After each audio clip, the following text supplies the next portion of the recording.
امام حسین علیہ السلام کی کربلا پہنچنے کے بعد جب فوجی یزید نے نواسۂ رسول کو چاروں طرف سے گھیر لیا تو تاریخ نے لکھا ہے فوجی یزید کی تعداد دن بدن بڑھنے لگی۔ ہزاروں کی فوج یزید کی فوج میں شامل ہونے لگی، یہاں تک کہ 30,000 کی فوج جب شمر اپنے ساتھ لے کر کربلا پہنچا، ایک طرف لاکھوں کی فوج تھی اور دوسری طرف ننھے صغیر بچے، عورتیں، بوڑھے اور چند جوان تھے۔ اور جب یہ منظر بی بی زینب سلام اللہ علیہ نے دیکھ کے رو کر کہا، بھائی حسین، کیا اس دنیا میں ہم اہل بیت کے چاہنے والا کوئی نہیں ہے جو ہماری نصرت کے لیے آئے؟ امام حسین علیہ السلام نے فرمایا، ہاں بہن، میرا ایک بچپن کا دوست ہے، وہ ہماری نصرت کے لیے ضرور آئے گا۔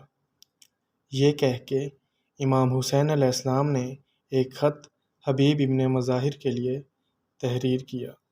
اس خط کا عنوان یہ تھا، بسم اللہ الرحمن الرحیم، ان اللہ و انا الیہ راجعون۔ اے حبیب، تم پر سلام ہو۔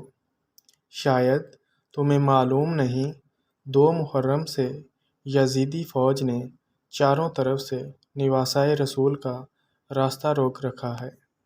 اے حبیب، میرے ساتھ رسول اللہ کے گھر کی بیٹیاں اور صغیر بچے ہیں۔ اگر تم اس بے وطن رسول اللہ کے نواسے کی مدد کرنا چاہتے ہو تو عصر عشور سے پہلے آ جانا، ورنہ ہماری ملاقات روز محشر ہوگی۔ والسلام، تمہارے بچپن کا دوست حسین ابن فاطمہ۔ بس جب جناب حبیب تک یہ خط پہنچا، آپ نے اس خط کو چوما اور خط پڑھنا شروع کر دیا۔ آپ کی زوجہ چیخ اٹھی اور کہنے لگی، اے حبیب، چلو میں بھی تمہارے ساتھ چلتی ہوں۔ حبیب ابن مظاہر نے کہا، امام حسین علیہ السلام دشمنوں کے گھیرے میں ہیں، تم وہاں کیا کرو گی؟ وہ چیخ کے رونے لگی اور کہنے لگی، اے حبیب، تم نے شاید خط ٹھیک سے نہیں پڑھا۔ امام حسین علیہ السلام کے ساتھ رسول اللہ کی بیٹیاں بھی ہیں۔ اے حبیب، میں ان کی کنیز بن کے چلوں گی۔ بس جناب حبیب، جو ضعیفی کے عالم میں تھے، اپنی زوجہ کے ساتھ کربلا پہنچے تو ان کا استقبال کرنے کے لیے امام حسین علیہ السلام خود تشریف فرما ہوئے۔ ایک طرف جناب عباس علیہ السلام سلام کرتے ہیں، آگے آگے علی اکبر چلتے ہیں، امام حسین علیہ السلام سینے سے لگاتے ہیں۔ جناب حبیب ابن مظاہر رو کر کہتے ہیں، واہ غربتا، کہاں سے غریب غلام اور کہاں اہل بیت کا یہ استقبال۔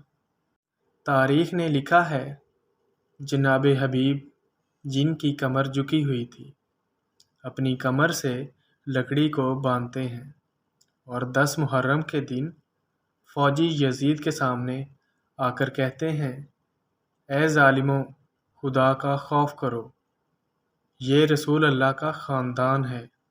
اللہ کے رسول نے فرمایا تھا کہ میں اجر رسالت کچھ نہیں مانگتا سوائے اس کے کہ میری اولاد سے محبت کرنا۔ اے ظالموں، یزید کی دولت کے سامنے، اس کی طاقت کے سامنے یہ مت بھولو کہ یزید کی طاقت سے بھی بڑی ایک طاقت ہے۔ کیا منہ دکھاؤ گے روز محشر اللہ کے رسول کو؟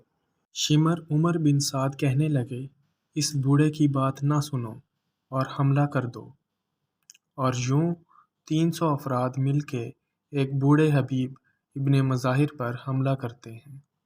کافی دیر جناب حبیب مظاہر لڑتے رہتے ہیں اور آخر میں حبیب زمین کربلا پر گرتے ہیں اور مدینے کی طرف منہ کر کے کہتے ہیں، سلام یا رسول اللہ، آپ نے اس غلام کا خون جو اس امام حسین علیہ السلام کے قدموں میں بہا قبول ہو۔